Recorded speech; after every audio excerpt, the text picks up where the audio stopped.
जय श्री राधे। दोस्तों, जय श्री कृष्णा। हमारा चैनल यूट्यूब चैनल है पवन कुमार पंडा जी जय राधा माधव के नाम से आप सब्सक्राइब करें और उसे शेयर करें, क्योंकि सबसे ज़्यादा व्रतों की विधि एवं हर प्रकार के उपाय, हर प्रकार की पूजा सरल विधि से हम लोग इस चैनल पर बताते हैं। आप लोग हमें सपोर्ट करें, चैनल को हमारे को सब्सक्राइब करें। जय श्री राधे। तो मैं बता रहा हूँ सोमवार व्रत विधि। आपको जल को लेकर के अपने सिर पर छिड़कना है, थोड़ा सा पीना है और उसके बाद में आपको हाथों को धोना है। अब हम क्या करेंगे, चावल हाथ में लेंगे और शंकर जी का, भोलेनाथ का ध्यान करेंगे और फिर भोलेनाथ के ऊपर चढ़ा देंगे। ध्यान में क्या करना है, केवल ओम नमः शिवाय आपको बोलना है। बिल्कुल सरल विधि है। और चावल चढ़ाने के बाद में फिर शिव जी को ऐसे उठाना है और उनको एक अच्छे से पात्र में जो साफ हो उसमें रख लेना है।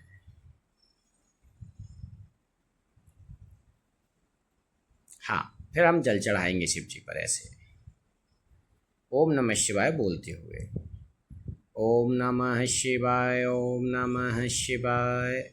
और जल चढ़ाने के बाद फिर क्या चढ़ाना है शिव जी पर, दूध। तो हम दूध पहले ही लेके रख लेंगे सब चीज़ों को और फिर बोलेंगे दुग्धम क्षमार्पयामि।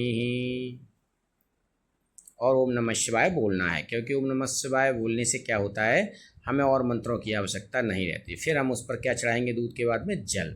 अब लेंगे क्या, दही। तो आपको क्या चढ़ाना है, 1 चम्मच दही शिव जी पर। ओम नमः शिवाय दधि समर्पयामि। फिर हम जल चढ़ाएंगे। हम एक वस्तु को चढ़ाएंगे, दही दूध को, फिर उसके बाद तुरंत जल चढ़ाना है। अब हम क्या चढ़ाएंगे, भोलेनाथ पर घी चढ़ाएंगे। क्या है, घी, घृत। तो घृतम क्षमार्पयामि, घी को ही संस्कृत में घृत कहते हैं। घृतम क्षमार्पयामि। फिर क्या चढ़ाना है, मैंने आपको बताया था, जल। कोई भी चीज़ चढ़ाएंगे उसके बाद क्या चढ़ाना है, जल। तो मलने के बाद थोड़ा सा जल चढ़ा देंगे। जलम समर्पयामि, जल चढ़ा दिए, ठीक है, श्री राधे। अब क्या चढ़ाना है, शहद। अगर आपके घर में बाजार का शहद हो तो बाजार का शहद चढ़ा सकते हैं, और बाजार का ना हो तो आप शुद्ध देसी शहद भी चढ़ा दें, वो बहुत अच्छा रहता है, सबसे अच्छा। शहद इसलिए चढ़ाया जाता है कि अगर पति पत्नी में खटपट ज़्यादा होती तो शहद चढ़ाने से मिठास आती है। फिर हम जल चढ़ाएंगे। ओम नमः शिवाय जलम समर्पयामि। इनके बाद में क्या लेना है हमको, शर्करा, शक्कर, चीनी। चीनी चढ़ाना है भोलेनाथ के ऊपर। ओम नमः शिवाय बोलते हुए शर्करा समर्पयामि, ऐसे आप चढ़ा दीजिए। आप किसी भी वस्तु को भोलेनाथ पर चढ़ाना है तो ओम नमः शिवाय बोल के चढ़ाइए, तो आपको बहुत फल मिलेगा। फिर उसके बाद में क्या चढ़ाना है, जल। हमने सारी वस्तुएं चढ़ाई। हमने पहले जल चढ़ाया, फिर दूध चढ़ाया, फिर दही चढ़ाया, फिर घी चढ़ाया, फिर शहद चढ़ाया, फिर शक्कर चढ़ाई। अब हमको क्या करना है, इन 5 चीज़ों को मिलाना है और मिलाने के बाद फिर इनको उसी में चढ़ाना है। अब 5 चीज़ों को मिलाएंगे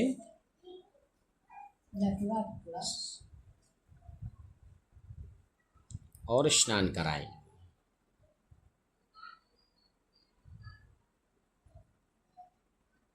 हाँ, शक्कर भी डाल ली, ठीक है, सारी चीज़ों को स्नान कराइए।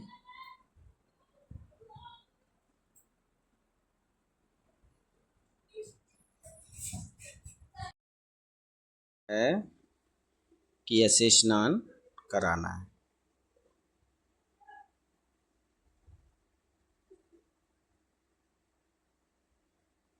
फिर आपको शुद्ध जल चढ़ाना है, ठीक है, श्री राधे। और स्नान के बाद में फिर आपको क्या करना है, भोलेनाथ को उठाना है और उनको अच्छे से यथास्थान रखना है। और फिर उनके ऊपर क्या चढ़ाना है आपको, गंगा जल। गंगा जल चढ़ाने के बाद फिर आपको उनको चंदन लगाना है, चावल चढ़ाना है। आपके पास माला है तो माला चढ़ाएं, फूल है तो फूल चढ़ाएं।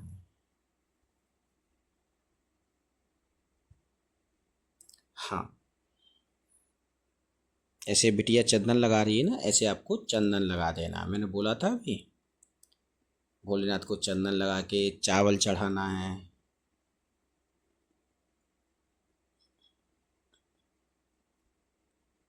फूल चढ़ा दी, फूल भी आपको चढ़ाना है। ऐसे आपके पास सामग्री में फूल हैं, अच्छे माला हैं, वो सब चढ़ाइए आप। उसके बाद में आपको बताना है भोलेनाथ को धूप और दीप।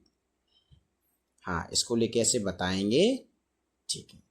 जैसे आप देख रहे हैं ना वीडियो में, ऐसे आपको बताना है। ये भोलेनाथ कितने सुंदर लग रहे हैं, देख रहे हैं आप। और फिर उनको क्या करना है, अपनी मनोकामना मन में बोल के और दक्षिणा और श्रीफल उनको भेंट करना है। ऐसा करने से आपकी मनोकामना 5 सोमवार में निश्चित ही पूरी हो जाएगी। और आपको क्या करना है, कथा उसको पढ़ना है या सुनना है। कई कई बार क्या होता है कि कथा हम पूजन के बाद भी पढ़ लेते हैं, और अक्सर पूजन के बाद ही पढ़ना चाहिए कथा को, फिर उसके बाद करना चाहिए आरती। ठीक है, तो कथा आप पढ़ लीजिए, उसके बाद आप आरती ऐसे आपको करना है। आरती करेंगे आप, और 7 बार आपको आरती उतारना है।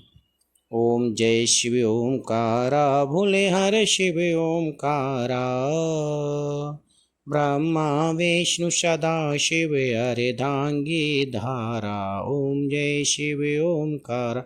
आपको पूरी आरती ऐसे गाना है, फिर आपको जल चढ़ाना है और ठाकुर जी को प्रणाम करना है। और हर पूजा के अंत में आपको आसन के नीचे जल चढ़ा के मस्तक पर जरूर लगाना है। क्या होता है, नहीं तो पूजा का फल हमको नहीं मिलता है। जय श्री राधे, जय श्री कृष्णा। हमारे चैनल को सब्सक्राइब जरूर।